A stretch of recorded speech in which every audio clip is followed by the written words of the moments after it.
जीवन की असली खुशी क्या है। राम राम सबको, कैसे हो आप लोग। आशा करती हूँ आप सब ठीक होंगे। शर्मा फैमिली व्लॉग में आप सबका स्वागत है।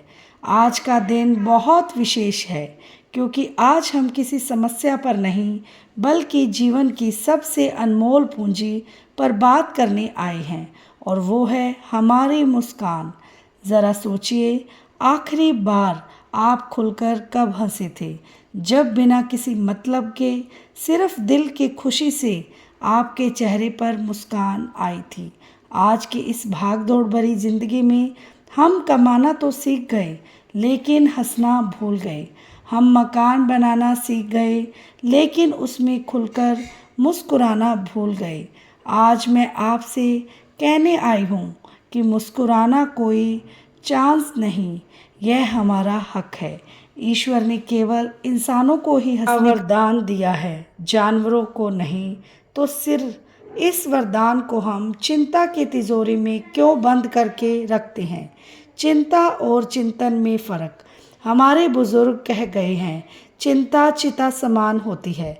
मुश्किलें किसके जीवन में नहीं है।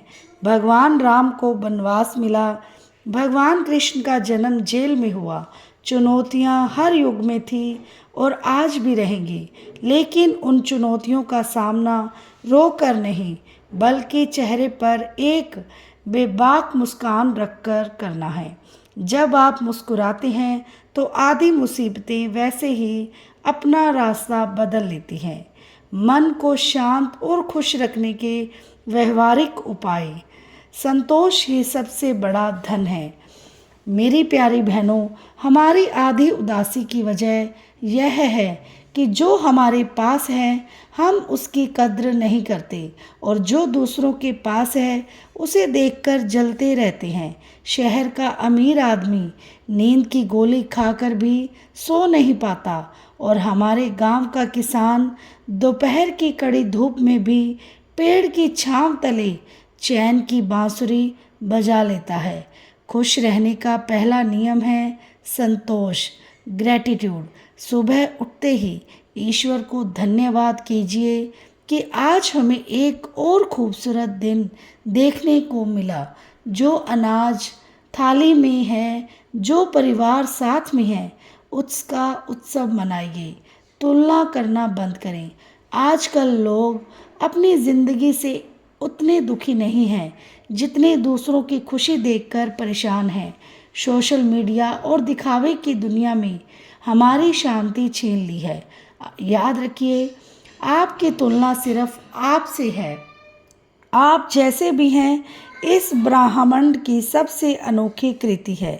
खुद से प्यार करना सीखिए और अपनी छोटी छोटी सफलताओं पर ताली बजाइए। नंबर 3, आपसी रिश्ते और माहौल को खुशनुमा बनाना, माफ़ करना और भूल जाना। मेरी प्यारी बहनों, दिल में नाराज़गी लेकर कोई भी हंस नहीं सकता। अगर किसी ने आपका दिल दुखाया है तो उसे माफ़ कर दीजिए। उसके लिए नहीं बल्कि अपने दिल के सुकून के लिए। ईर्ष्या और नफ़रत का बोझ उठाकर चलेंगे तो चेहरे की रौनक गायब हो जाएगी। दिल को थोड़ा हल्का रखिए, कड़वी बातों को भूल जाइए। मुस्कान बांटने से बढ़ती है। हंसना एक ऐसी सकारात्मक बीमारी है जो सबको अच्छी लगती है। जब आप सुबह घर से निकलें तो राह में मिलने वाले हर व्यक्ति को एक प्यारी सी मुस्कान के साथ राम राम कहें। आपका एक छोटा सा अभिवादन किसी उदास व्यक्ति का पूरा दिन बदल सकता है। घर वापस लौटें तो दफ्तर या खेत का तनाव दरवाजे के बाहर छोड़ आएं। अपने बच्चों के साथ बच्चा बन जाएं। अपनी पत्नी और माता पिता के साथ बैठकर 2 पल हंसी मजाक के साथ बिताएं। जो घर हंसता है वहाँ साक्षात लक्ष्मी का वास होता है। नंबर 4, सेहत, योग और अंतिम संकल्प। हंसने स्वास्थ्य तन में स्वास्थ्य मन। हंसने के लिए शरीर का स्वास्थ्य होना भी बहुत ज़रूरी है। रोज़ सुबह उठकर थोड़ा प्राणायाम करें, खुली हवा में टहलें और खुलकर लाफ्टर योगा मतलब हंसने का व्यायाम करें। जब आप खुलकर ठहाका लगाते हैं तो आपके शरीर के सारे तनाव, हार्मोन्स खत्म हो जाते हैं और सकारात्मक ऊर्जा का संचार होता है। अच्छा खाएं, शुद्ध विचार रखें और नकारात्मक सोच वाले लोगों से थोड़ी दूरी बनाएं। आइए आज इस पूरी सभा में बैठे सभी लोग अपनी दोनों भुजाएं ऊपर उठाएं और एक साथ मिलकर संकल्प लें। बोलिए, आज से मैं परिस्थितियां चाहे जैसी भी हो, मैं अपने चेहरे की मुस्कान को कभी खोने नहीं दूंगा या दूंगी। मैं खुद भी हंसूंगा और रोते हुए को भी हंसाऊंगा या हंसाऊंगी। मेरी ज़िंदगी एक उत्सव है और मैं इसे पूरी जिंदा दिली से जीऊंगा। मुस्कुराते रहिए क्योंकि आपकी मुस्कान ही इस दुनिया की सबसे खूबसूरत चीज़ है। आनंदपुर गांव और चिंतामणि का प्रवेश। मेरी प्यारी बहनों, आज मैं आपको ले चलती हूँ एक ऐसे गांव में जहाँ की कहानी सीधे आपके दिल को छुएगी और आज के बाद आपकी ज़िंदगी से उदासी का नामो निशान मिटा देगी। एक बड़ा ही सुंदर गांव था आनंदपुर। नाम तो आनंदपुर था, लेकिन वहाँ के लोग धीरे धीरे हंसना भूल चुके थे। कोई फसल की चिंता में डूबा था तो कोई बच्चों की नौकरी के लिए परेशान था। इसी गांव में एक किसान रहता था जिसका नाम था सुखराम। सुखराम के पास सब कुछ था, हरे भरे खेत, अच्छा सा घर और एक परिवार। लेकिन सुखराम के माथे पर हमेशा 12 बजे रहते थे। वह कभी हंसता नहीं था। एक दिन आनंदपुर गांव में एक पहुँचे हुए संत आए। उनका नाम था स्वामी आनंदमयी, लेकिन लोग उन्हें प्यार से मुस्कुराते बाबा कहते थे। बाबा के चेहरे पर ऐसी गजब की रौनक थी कि उन्हें देखकर ही रोता हुआ इंसान भी हंसने लगता था। पूरे गांव में ढिंढोरा पिटवाया गया कि बाबा चौपाल पर सबको खुश रहने का गुप्त मंत्र बताने वाले हैं। दुख का थैला और बाबा का प्रयोग। कहानी का मोड़। शाम को पूरी चौपाल भर गई। सुखराम भी सबसे आगे जाकर बैठ गया। उसने बाबा से कहा, बाबा मेरे पास ज़मीन है, पैसा है, परिवार है, पर मेरे दिल में चैन नहीं है। मैं कभी खुलकर हंस नहीं पाता हूँ। हमेशा कोई ना कोई चिंता मुझे घेरे रहती है। कृपा कर मुझे सुखी होने का रास्ता बताइए। बाबा मुस्कुराए और उन्होंने सुखराम से कहा, सुखराम, मैं तुम्हें रास्ता कल बताऊंगा, लेकिन उससे पहले तुम्हें मेरा एक काम करना होगा।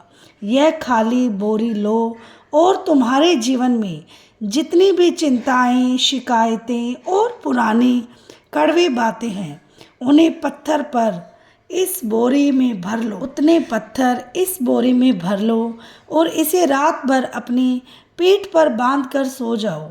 याद रखना, बोरी पीठ से अलग नहीं होनी चाहिए। सुखराम बड़ा हैरान हुआ, पर वह मान गया। उसने बोरी में भारी भारी पत्थर भरे।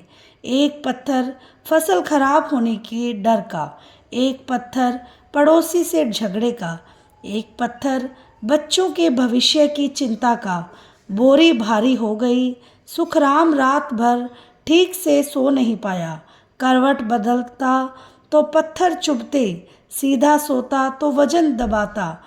सुबह होते होते उसकी कमर टूट गई और वह बुरी तरह थक गया।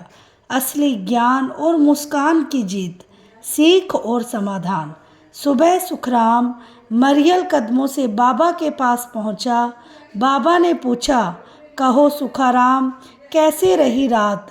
सुखराम सोते हुए बोला, बाबा मैं तो बर्बाद हो गया। इस भारी बोरी के चक्कर में एक पल भी सो नहीं पाया। मेरी पूरी पीठ दर्द कर रही है। बाबा जोर से हंसे और बोले, सुखराम, यही तो तुम्हारी जिंदगी का सच है। जिन बातों को, जिन अनचाही चिंताओं को तुम बदल नहीं सकते, उन्हें तुम रोज अपने दिमाग के बोरे में भरकर घूमते हो। जब दिल और दिमाग पर चिंताओं का इतना भारी बोझ रहेगा तो चेहरे पर मुस्कान कहाँ से आएगी। इस बोरी को भी अभी फेंक दो। जैसे ही सुखराम ने वह बोरी पीठ से उतारी, उसे इतनी राहत मिली कि उसके चेहरे पर एक बहुत बड़ी और सच्ची मुस्कान आ गई। वह खिलखिलाकर हंस पड़ा। बाबा ने कहा, बस सुखराम, यही जीवन का मंत्र है। जो बीत गया उसे भूल जाओ, जो आने वाला है उसकी चिंता आज मत करो। सिर्फ आज में जियो और मुस्कुराओ। सुखराम को बात समझ आ गई। उसने बाबा के पैर छुए लौट गया। उस दिन के बाद सुखराम हर छोटी बात पर खुश होने लगा और उसे देखकर पूरा आनंदपुर गांव फिर से मुस्कुराने लगा। भाइयों और बहनों, इस कहानी से हमें यही सीखना है कि चिंताओं की बोरी को आज ही उतार कर फेंक दीजिए। ज़िंदगी बहुत छोटी है, इसे रोकर नहीं बल्कि हंसकर और मुस्कुराकर गुजारिए। मैं कोई पुरानी घिसी पिटी बातें करने नहीं आई हूँ। सुबह जल्दी उठो या पॉजिटिव सोचो। आज हम उस कड़वे सच का सामना करेंगे जिसे आप रोज़ नज़रअंदाज करते हैं। आप दिन रात भाग रहे हैं, पैसा, करियर, रिश्ते, स्टेटस, लेकिन कभी रुककर खुद से पूछा है कि इस भाग दौड़ का अंतिम छोर क्या है। आप जो भी कर रहे हैं सिर्फ इसलिए कर रहे हैं ताकि अंत में आपको थोड़ी सी खुशी, थोड़ी सी शांति मिल सके। लेकिन विडंबना देखिए, जिस खुशी को पाने के लिए आप पूरी ज़िंदगी दांव पर लगा रहे हैं, वही खुशी आज आपके पास नहीं है। आज हम आपके दिमाग के उस कंडीशनिंग को पूरी तरह से रिबूट करेंगे जिसने आपको उदास रहना सिखाया है। आपकी आंखें खोलिए, अपने फ़ोन के नोटिफिकेशन बंद कीजिए और मेरे साथ इस सफ़र पर निकलिए। लेकिन आज आपकी ज़िंदगी हमेशा के लिए बदलने वाली है। हम सब ने खुशी को एक शर्त बना दिया है। जब मेरे पास गाड़ी होगी तब मैं खुश होऊंगा, जब मेरी शादी होगी तब मैं खुश होऊंगा, जब मेरा बैंक बैलेंस बढ़ेगा तब मैं मुस्कुराऊंगा। यह सबसे बड़ा मानसिक पिंजरा है जो आपने खुद के लिए बनाया है। आपने अपनी खुशी को भविष्य के एक ऐसे बिंदु पर छोड़ दिया है जो कभी नहीं आता। भविष्य सिर्फ एक कल्पना है और अतीत सिर्फ एक स्मृति। जो कुछ भी है वो इसी वक्त, इसी पल में है। अगर आप आज इस टूटी हुई स्थिति में, इन संघर्षों के बीच खुश नहीं रह सकते, तो यकीन मानिए आप दुनिया के सबसे अमीर इंसान बनकर भी सिर्फ एक अमीर उदास इंसान ही रहेंगे। खुशी कोई मंजिल नहीं है जिसे आपको पाना है। खुशी एक स्किल है जिसे आपको हर दिन अभ्यास करना है। आज इसी कौशल को सीखेंगे। खुश न रहने का सबसे बड़ा कैंसर है तुलना। आज के दौर में हमारी उदासी का कारण हमारे अपने दुख नहीं हैं बल्कि दूसरों के सुख हैं। आप सुबह उठते ही इंस्टाग्राम खोलते हैं, किसी की नई गाड़ी देखते हैं और अचानक आपको अपनी अच्छी भली ज़िंदगी एक नर्क जैसी लगने लगती है। आप भूल जाते हैं कि जो आप स्क्रीन पर देख रहे हैं वो उनकी ज़िंदगी का सिर्फ ट्रेलर है, उनकी असली फिल्म नहीं। हर इंसान अपने संघर्षों से जूझ रहा है। हर चमकदार चेहरे के पीछे एक कहानी है। जब आप अपनी तुलना किसी और से करते हैं तो आप इस ब्रह्मांड की सबसे अनमोल रचना यानी खुद का अपमान करते हैं। भगवान ने आपको किसी और की ज़ेरॉक्स कॉपी बनने के लिए नहीं भेजा है। इस तुलना के खेल को आज ही बंद करना होगा। आपकी रेस किसी और से नहीं बल्कि कल के आप से है। कृतज्ञता की शक्ति, द पावर ऑफ ग्रेटिट्यूड। दोस्तों, खुश रहने का जो सबसे आसान और अचूक फार्मूला है उसे हम कृतज्ञता यानी ग्रेटिट्यूड कहते हैं। आज हमारे पास जो नहीं है, हम दिन रात उस बासी का रोना रोते रहते हैं, लेकिन जो हमारे पास पहले से मौजूद है उसकी तारीफ हम कभी मुड़कर नहीं देखते। ज़रा शांत होकर सोचिए, आपके पास रहने के लिए छत है, पहनने के लिए कपड़े हैं और थाली में खाना है। दुनिया में करोड़ों लोग ऐसे हैं जिन्हें आज का खाना भी नसीब नहीं हुआ। अगर आपके शरीर के सारे अंग ठीक से काम कर रहे हैं, आप खुलकर सांस ले पा रहे हैं, तो आप दुनिया के सबसे अमीर और खुशनसीब इंसानों में से एक हैं। जब आप रोज़ सुबह उठकर भगवान को, इस ब्राह्मण को उन चीज़ों के लिए धन्यवाद देना शुरू करते हैं जो आपके पास है, तो आपके दिमाग का पूरा फोकस कमी से हटकर प्रचुरता पर आ जाता है। यह एक वैज्ञानिक सच है कि एक कृतज्ञ मन भी कभी भी उदास या एग्जाइटी में नहीं रह सकता। शिकायतें करना बंद कीजिए और जो मिला है उसका जश्न मनाना शुरू कीजिए। जिस दिन आप शिकायत छोड़कर शुक्रिया अदा करना सीख जाएंगे, उस दिन से खुशी आपके पीछे पीछे भागेगी। विचारों का खेल और मन का नियंत्रण, माइस्ट्री ओवर द माइंड। हम जैसा सोचते हैं वैसा ही बन जाते हैं। हमारी खुशी या दुख का कारण बाहर की परिस्थितियां नहीं हैं, बल्कि हमारे दिमाग में चलने वाले विचार हैं। दिन भर में हमारे दिमाग में बहुत ज़्यादा विचार चलते हैं, यानी 60,000। और दुख की बात यह है कि उनमें से 80% विचार नकारात्मक यानी नेगेटिव होते हैं। हम या तो बीते हुए कल की गलतियों और दुखों को याद करके रोते रहते हैं, या फिर आने वाले की कल की चिंताओं में खुद को थका देते हैं। इस चक्रव्यूह से निकलने का एकमात्र तरीका वर्तमान क्षण, प्रेजेंट मोमेंट में जीना। जो बीत गया उसे आप बदल नहीं सकते, जो आने वाला है उसे आपने देखा नहीं है।